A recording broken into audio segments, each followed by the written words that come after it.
Hello student, मैं मनीष कुमार आपका एक बार फिर से स्वागत करता हूं इस नए वीडियो में।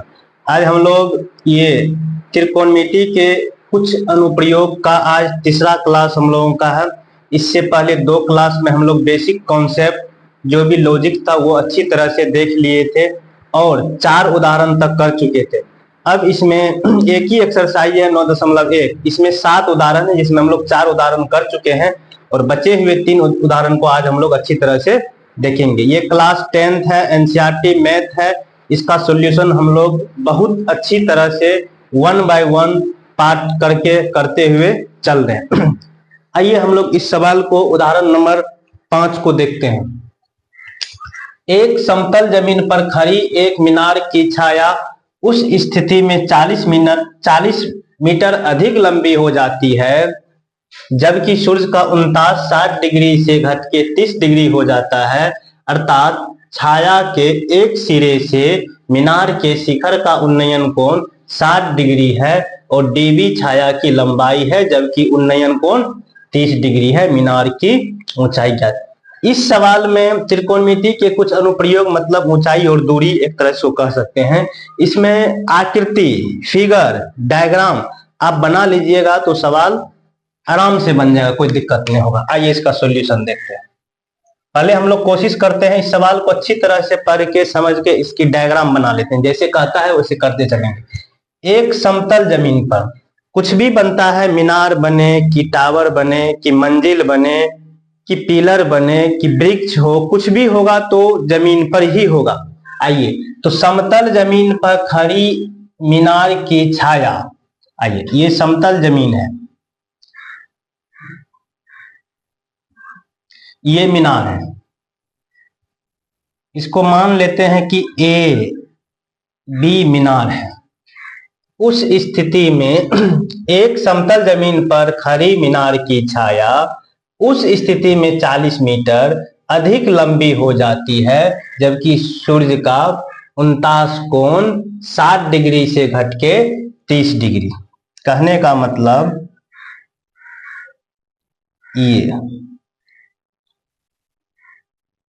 ये जो कोण है ये था 60 डिग्री, अब क्या हो जा रहा है, ये घट के 30 डिग्री। जब उस स्थिति में 40 मीटर अधिक लंबी हो जाती है जबकि सूर्य का कोण 49 मतलब 60 डिग्री से घट के 30 डिग्री। पहले 60 डिग्री था, अब 30 डिग्री। कहने का मतलब ये 40 मीटर लंबी छाया यहां से यहां यही बढ़ जाए। जब ये कोण 60 डिग्री से 30 डिग्री हो जाता है तो क्या होता है, 40 मीटर अधिक लंबी छाया। पहले छाया इतना था, जब ये 60 डिग्री कोण था तो छाया ये था। अब क्या हो गया, इतना 30 डिग्री कोण हो गया तो 40 मीटर अधिक लंबी छाया बन गया। जबकि सूर्य का उनतास 60 डिग्री से घट के 30 डिग्री हो जाता है। अर्थात छाया के एक सिरे से मीनार के शिखर का उन्नयन कोण 60 डिग्री। एक सिरा मतलब मीनार के एक सिरा से यहां ये कोण 60 डिग्री है और डीबी छाया की लंबाई, ये डी है, ये पूरे छाया की लंबाई है। इतना तो बढ़ गया, ये भी तो छाया है, पूरी छाया डीबी है। डीबी छाया की लंबाई है जबकि उन्नयन कोण 30 डिग्री और ये पूरे छाया है और इसका उन्नयन कोण 30 डिग्री है। तो मीनार की ऊंचाई, कहने का मतलब हो गया, ये हो गया आपको मीनार की ऊंचाई, ये पूछा जा रहा है। मीनार की ऊंचाई ज्ञात कीजिए मतलब एच ज्ञात कीजिए। अब आप ध्यान पूर्वक देखिएगा, यहां कोण बनता है 90 डिग्री। अब यहाँ पर आप ध्यान पूर्वक देखिएगा तो दो त्रिभुज का निर्माण हो रहा है। एक त्रिभुज बन रहा है ए बी सी, एक त्रिभुज बन रहा है ए बी डी बराबर। आइए दोनों त्रिभुज को हम लोग बारी बारी से देखते हैं। देखिए ये 40 है, ये बीसी, ये बीसी कुछ नहीं है तो आइए इसको हम लोग मान लेते हैं एक्स, इसको हम लोग मान लेते हैं एक्स। आइए और ये पूरे जब छाया की लंबाई हम लोग कहेंगे यहां से यहां डीबी की, तो इसको बोल देंगे 40 जोड़ एक्स, ये पूरे छाया की लंबाई हो जाएगा। आइए आप दोनों त्रिभुज देखते हैं।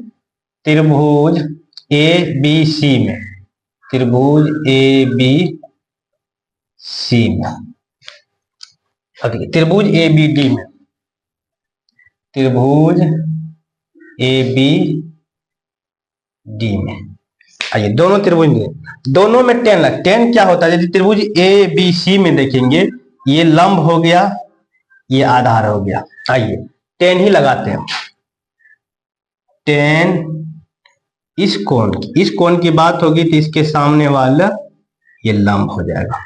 जब ये लंब हो जाएगा तो आपको ये आधार हो जाएगा और ये कर्ण आपका फिक्स रहता है। टेन, तो कोण क्या है यहाँ सी, तो टेन सी बराबर लंब बटे आधार, और सी कोण का मान है 60 डिग्री, तो टेन 60 डिग्री, और लंब के जगह पे एच और आधार की जगह पर आप दीजिएगा एक्स, और टेन 60 डिग्री का मान आप लोग जानते हैं √3, तो √3 बराबर हो गया एच बटे एक्स। आइए तो यहां से हम लोग निकाल लेते हैं, जब यहां से हम लोग निकाल लेंगे एक्स, या यहां से आप क्रॉस गुना कीजिएगा, एच निकाल लीजिए, एच निकालिएगा तो ये हो जाएगा √3 इंटू एक्स। आइए इस समीकरण को एक मान लेते हैं। अब आइए त्रिभुज एबीडी में, त्रिभुज एबीडी बराबर लगा, इसमें भी लगाते हैं टेन, टेन कोना इसमें डी है, टेन डी लंब बटे आधार, और यहां कोण है 30 डिग्री, तो टेन 30 डिग्री, लंब यहां पर ये भी लंब हो गया एच, एच बटे यहां पर आधार हो गया आपको डीबी, और आधार डीबी हो गया तो डीबी के बदले आधार डीबी हो गया, टेन 30 का मान आप लोग जानते हैं 1/√एच, एच बटे, और डीबी के बदले आप क्या रखिएगा 40 जोड़ एक्स। आइए यहां पर समीकरण इसको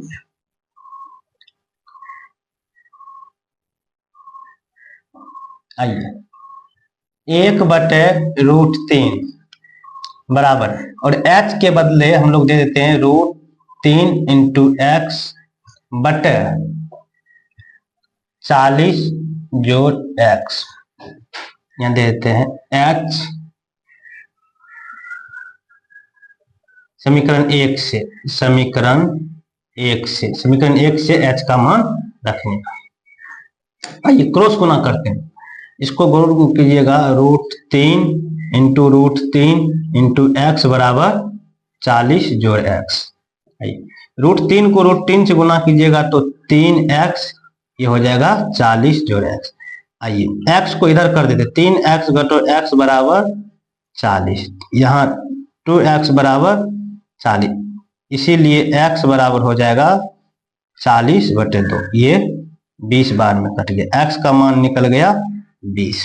आइए आपसे पूछा जा रहा है मीनार की ऊंचाई, मीनार की ऊंचाई, और मीनार की ऊंचाई h है, तो और आपको h बराबर दिया हुआ है √3x। समीकरण एक में x का मान रखने पर, आइए समीकरण एक क्या है, h बराबर √3 है, तो h बराबर √3 और x के जगह पर आप दीजिएगा 20, तो यहाँ h बराबर निकल गया 20√3 मीटर, और यही आपको हो गया मीनार की ऊंचाई, यही आपका हो गया मीनार की ऊंचाई। आइए अब हम लोग उदाहरण नंबर 6 देखते हैं। आइए हम लोग उदाहरण 6 देखते हैं।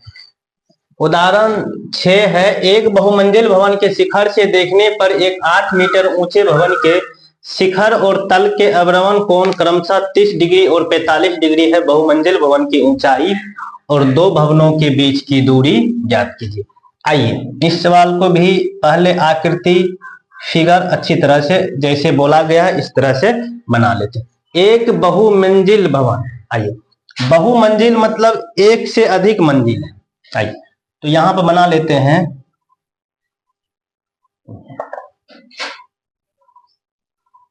ये आइए, ये ए बी जो है ये है बहुमंजिल भवन, ए बी बहुमंजिल भवन, ठीक है। एक बहुमंजिल भवन के शिखर से देखने पर एक 8 मीटर ऊंचे भवन, आइए इधर बना लेते हैं एक,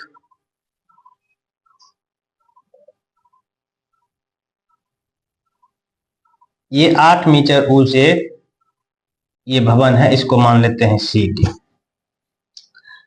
8 मीटर ऊंचे भवन के शिखर और तल के अवनमन कोण, ये 8 मीटर ऊंचे भवन का ये शिखर हो गया, ये तल हो गया। शिखर और तल के अवनमन कोण मतलब यहां ये हो गया बहुमंजिल के शिखर से 8 मीटर ऊंचे भवन का, और बहुमंजिल भवन के शिखर से 8 मीटर ऊंचे भवन के तल को देखने पर कोण बनता है क्रमशः, क्या बोले थे, जहां से देखेगा एक क्षैतिज स्तर बनेगा, और क्षैतिज स्तर हमेशा सीधी रेखा होती है। अब देखिए शिखर से देखने पर जो कोण बनता है, शिखर से देखने पर 8 मीटर ऊंचे भवन के शिखर पर जो कोण बनता है वह है 30 डिग्री, और ये बहुमंजिल शिखर के देखने पर 8 मीटर ऊंचे भवन के तल को देखने पर, और ये कोण बनता है आपको 45 डिग्री। आइए ये कहा गया है। अब देखिए ये बहुमंजिल रखो, ये हो गया बहुमंजिल का तल, और ये हो गया 8 मीटर ऊंचे भवन का तल।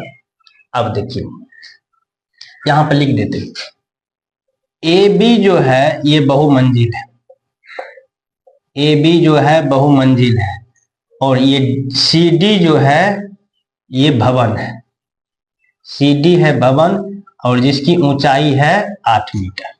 आइए तो आपसे पूछा जा रहा है बहुमंजिल भवन की ऊंचाई, कहने का मतलब ये इसकी ऊंचाई, और पूछा जा रहा है बहुमंजिल भवन की ऊंचाई और दो भवनों के बीच की दूरी। देखिए ये भवन है और ये भवन है, इस दोनों के बीच की दूरी, आइए इस दूरी को x मान लेते, x भी निकालना है h भी निकालना है।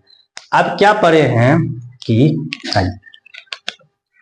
इसको आई मिला देते हैं, इसको मिला दिए, यहां 90 डिग्री का कोण तो यहां भी 90 डिग्री का कोण।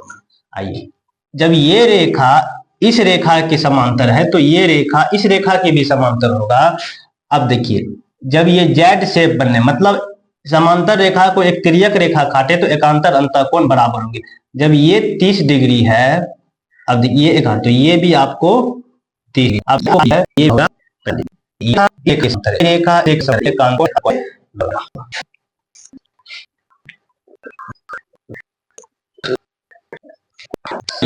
देखिएगा दो और से आएंगे। आइए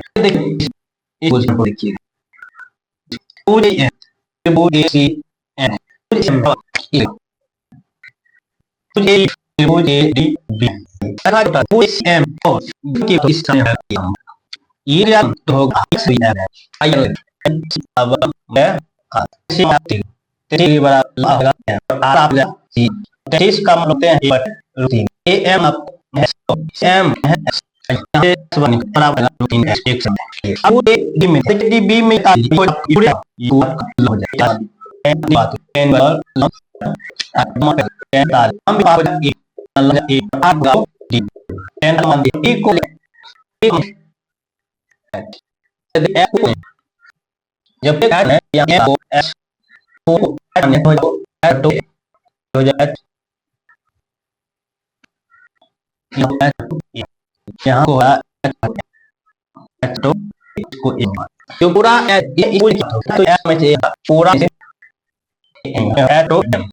बी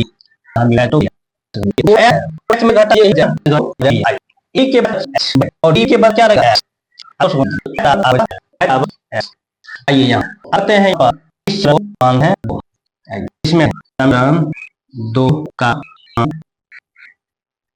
समीकरण 1 1 2 इसको अभी सकते हैं तो ले आई राइट भी आपकी बराबर तो गुना देगा तो 2 हटो 2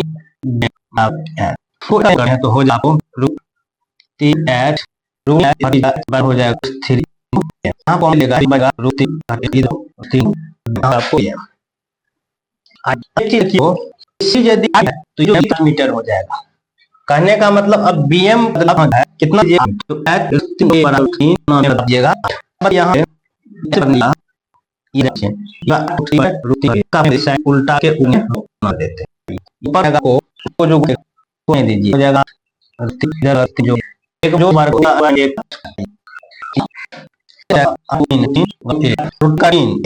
अभी से हर बार तो 4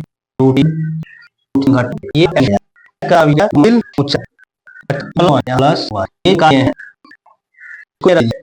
जो हो गया अब क्या अब जानते हैं जब बहुमिल की तो इस ऊंची हो जाएगी 2 बनो की और तो हो जाता है 3 या रूट को 3 क्या 3 ये दोनों एक हो जाए ये कि 8 भी रखा 8 हर एक बहुमिल चाहिए आप ब्रैकेट ये आप की दूरी तो